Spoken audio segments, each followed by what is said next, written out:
Okay, let's try and do a recording for War and Revenge. I just did one and it completely messed up. So, let's try it again. So, screw it. I'm not using Abraham. I'm just gonna use the A team. I really am. So, yes, and what do I want Mercer to have? I think I'll give him the classic Decimator, and this is a tough set of missions. It really is. So if you want to ditch Abraham as early as this and just get on with not failing the missions, I think that's perfectly reasonable. Now what I'm going to do is a slightly radical interpretation of the text here. I'm going to put some distance between myself and these humans. And that is just so that they are going to be more occupied with the walkers there. I think that this is a very good strategy. And it just means that instead of them just getting all up in your face right at the very start, you're kind of just letting the walkers do what walkers do, which is eat humans. Let's get some charge points from Mr. Mercer. We might want some of those. Let's just take our time, hit him from a distance, try and make sure that nothing is coming from the right side of the screen, because it will eventually. There it is. What exactly triggers that, I'm unclear of. But it's not too long. It's not too long before they sort of come in. Maybe it's the first survivor dies. Okay, we've got walkers coming in from just about everywhere, really. Is that a problem?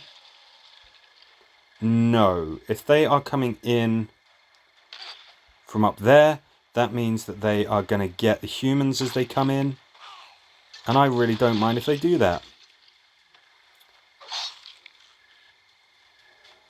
I'm going to get a little bit ahead of myself. Just going to run my people down here.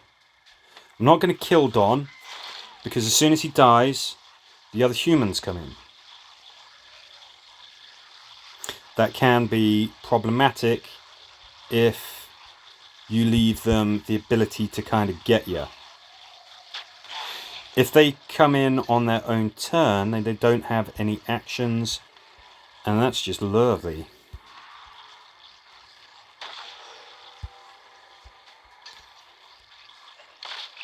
And this is just a good way of making it so that the walkers are your friends. Much better idea than having them coming after you. You want them chewing those other humans.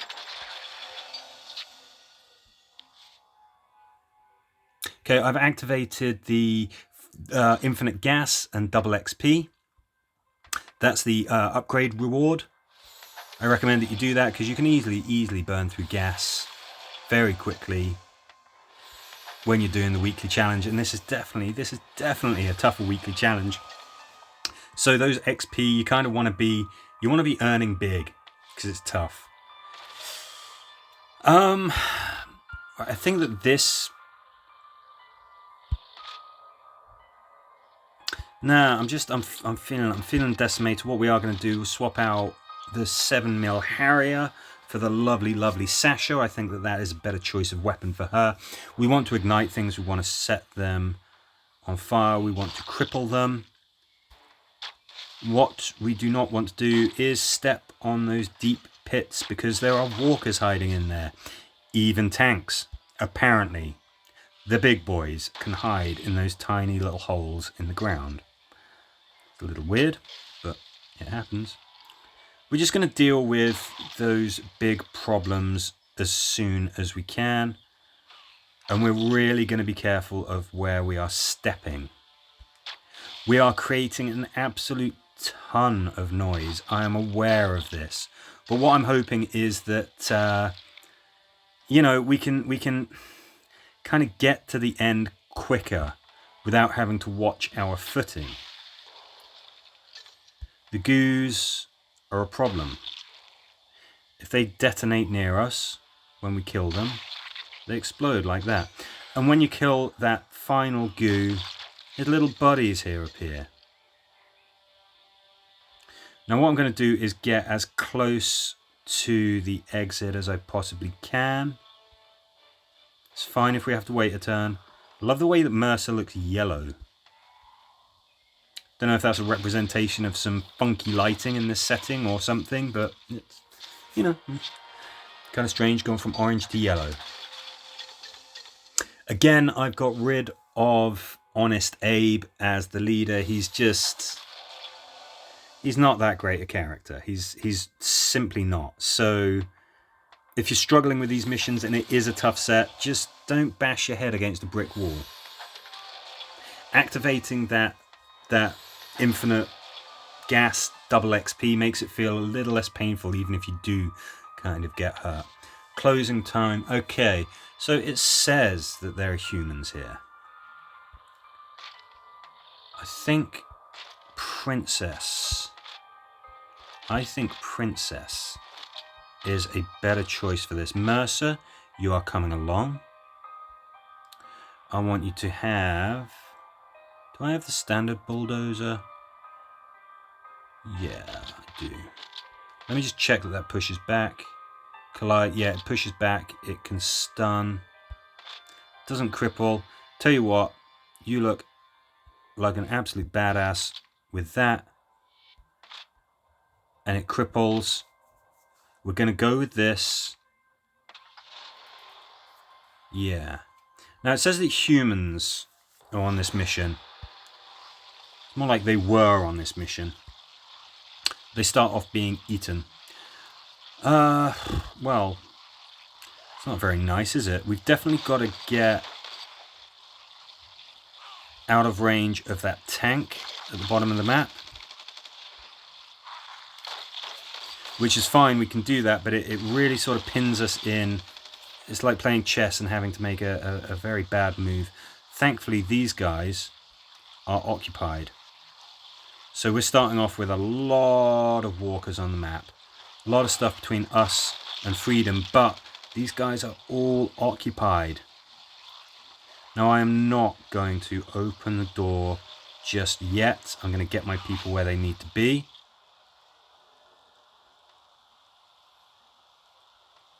I'm going to keep hold of my charge attacks, I think.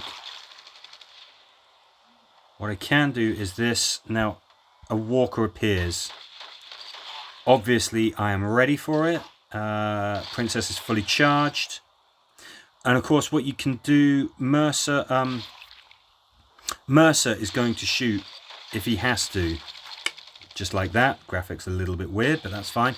Because if you have somebody opening the door, they will still attack. If they are a ranged character, they will still attack when Yumiko shoots. Nothing stops that firing line special ability of hers. So, keep everyone bunched up. Bear in mind that when you shoot, whoever is occupied, whoever is otherwise busy opening that door, they will open fire as well.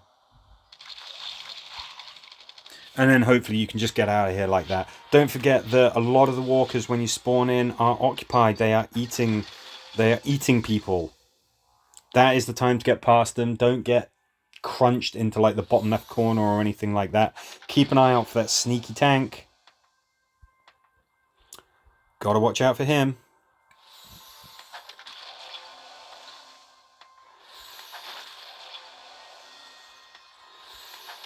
Okay, one of these is room service, I think it is. And that's a real tough one, so I'm not looking forward to that. Outbreak, kill all the walkers. Oh, what an easy one. Well, sorta. I think we want to kind of be double tapping stuff. Yeah, we want to be mobile. I want you to have that because you can get jumped.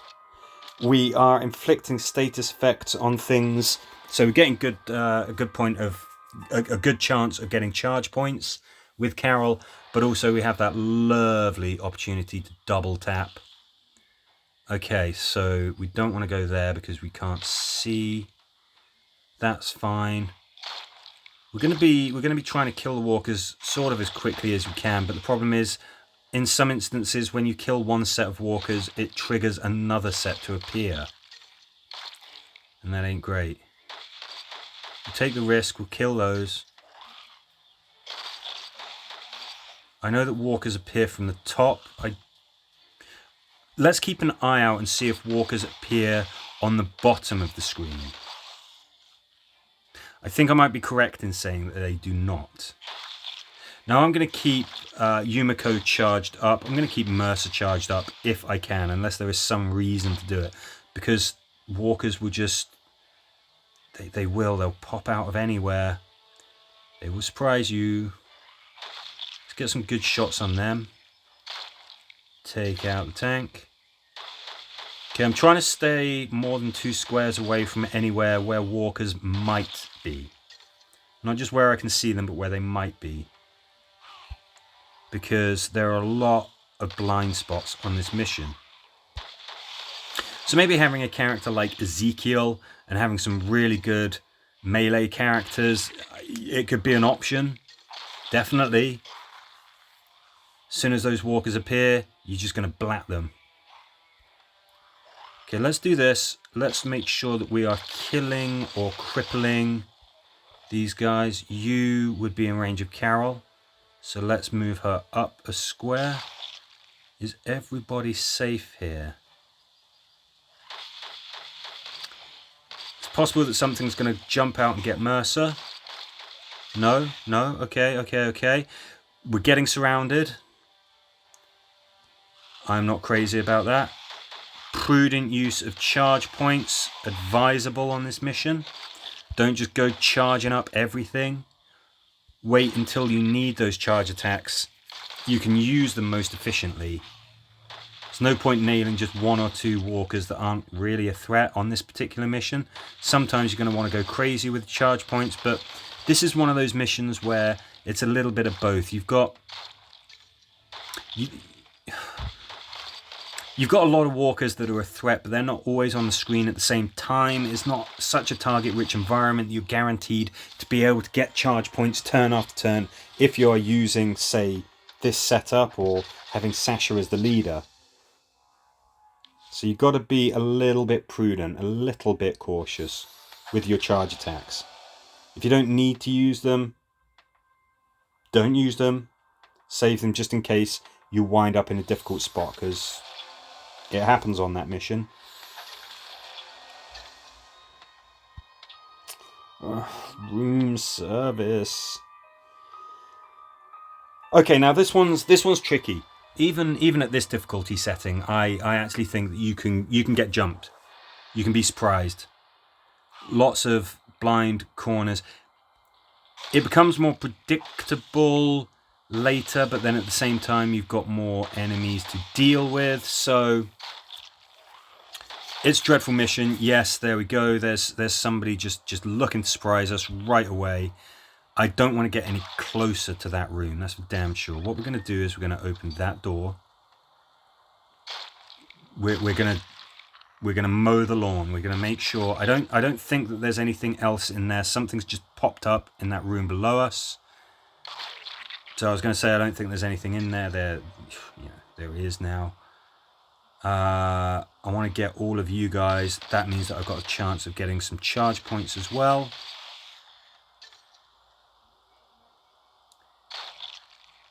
Great. We're not going to open any other doors. We're going to deal with what's in front of us. A tank is going to appear at some point. I thought that was going to be the cue for him. It was not. Okay.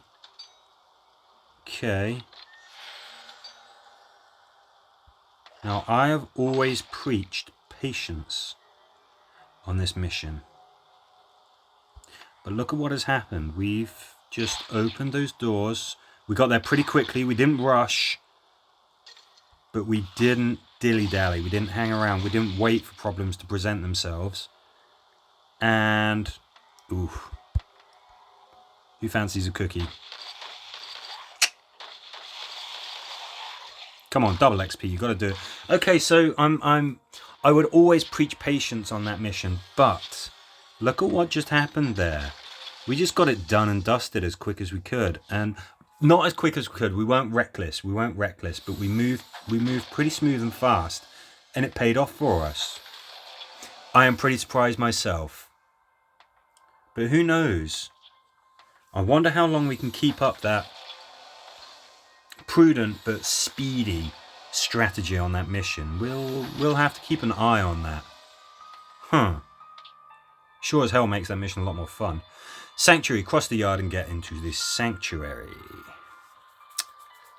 Decisions. I think we take the burnout. I think we leave.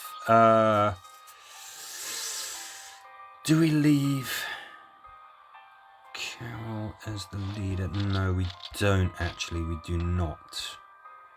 We do not, because we want to give Mercer the Decimator. The Decimator does not cause a status effect. Therefore, we don't have a chance to earn charge points every time we use it. Therefore, ergo, concordantly, we switch to Sesha as our leader of choice. Okay, we want Mercer charged every flipping time. Now, any target that Yumiko shoots at, Sasha is going to be able to shoot at, which is just, that's pretty nice.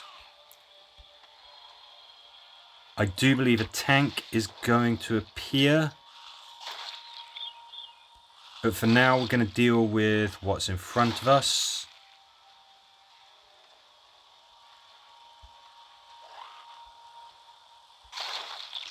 Yeah, we want charge points for Mercer every single turn, if we possibly can.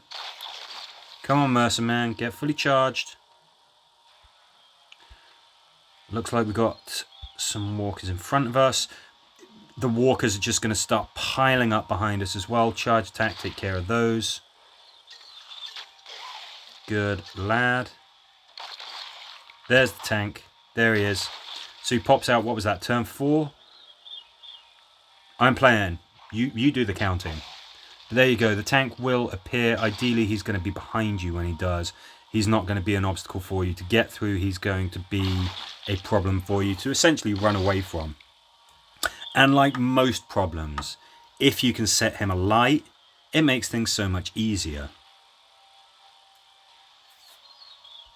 As soon as we start opening that door, a walker appears right here, so you do not want to start doing that as your sort of last action with a character. You want everyone charged by the time they get to the gate. That's almost guaranteed to happen. But yeah, we're gonna keep on having little friends popping out there. Mercer, if he's got something with a nice big blast, well, you can just easily keep the enemy away. If you do not have that, something with a wide angle, I mean, you're going to want weapons that are going to ignite, weapons that cripple. If you can get a weapon that's got those traits together, combined, absolute magic. If you don't, then just try and scramble something together. Being able to set targets on fire, never a bad idea. Being able to ensnare or cripple targets, always fun. And there you go. So that's it, War and Revenge. I'm not quite getting the theme. If it was a war theme, I would have thought that every mission would feature humans, and it doesn't. I don't know quite what Revenge has to do with pool halls. Whatever. Anyway, it's an interesting, but it's a challenging set of missions. So if you do have any dramas, please do let me know, and I or somebody else will try and help. And as ever, thank you very much for watching.